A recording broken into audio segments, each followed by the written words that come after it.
дар шаҳри Леваканд оид ба ворид намудани иловаҳо ба Кодекси ҷиноятии Ҷумҳурии Тоҷикистон ва Қонуни Ҷумҳурии Тоҷикистон дар бораи ворид намудани тағйир ба Кодекси ҳуқуқ вайронкунии маъмурии Ҷумҳурии Тоҷикистон мулоқоти масъулини мақомоти иҷроияи ҳокимияти давлатӣ ва роҳбарияти мақомоти прокуратура бо кормандони ташкилоту муассиса, раисони ҷамоатҳои шаҳраку деҳот, раисони маҳаллаҳо, имом-хатибон ва сокинони шаҳр баргузор гардид. Дар ин тадбир зикр шуд, ки соҳаи энергетика барои ҳар як давлат соҳаи калидӣ ва омили асосии баланд бардоштани сатҳу сифати зиндагии мардум, рушди соҳаҳои иқтисодиёт ва пешрафти истеҳсолот ба ҳисоб меравад, ки истифодаи самараноку оқилонаи қувваи барқ ва саривақт пардохти ҳаққи хизматрасонӣ аз ҳар як сокини мамлакат маданият ва масъулияти баланди шаҳрвандиро талаб мекунад. Дар ҳамоиш роҳбарияти мақомоти прокуратураи шаҳр ёдовар шудаанд, ки дар Кодекси ҷиноятӣ моддаи 253 илова 1 вайрон кардани қоида ва меъёрҳои истифодаи қувваи барқ илова гардид. Моддаи мазкур аз 3 қисм иборат буда, дар қисми аввали он оварда шудааст, ки барои аз берун дахолат кардан ба таҷҳизоти ҳисоби барқӣ ва тағйир додани нишондоди он бо мақсади насупурдани маблағи истифодаи қувваи барқ,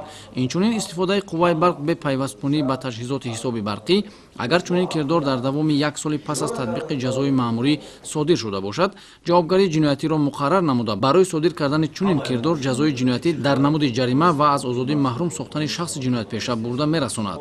Аз ин рӯ масъулин аз аҳли толор даъват ба амал овардаанд, ки талаботи қонунҳои амалкунандаи Ҷумҳурии Тоҷикистонро риоя карда қувваи барқ сарфакорона истифода ва маблағи онро саривақт пардохт намоянд. Дар фарҷом вобаста ба муроҷиати сокинон дар самти кам кардани талафот ва беҳтар намудани сифати таъминоти барқ, роҳбарияти мақомоти прокуратураи шаҳр ва масъулини мақомоти иҷроияи ҳокимияти давлатӣ ба кормандони шабакаҳои барқи шаҳри Леваканд дастуру тавсияҳои судманд доданд.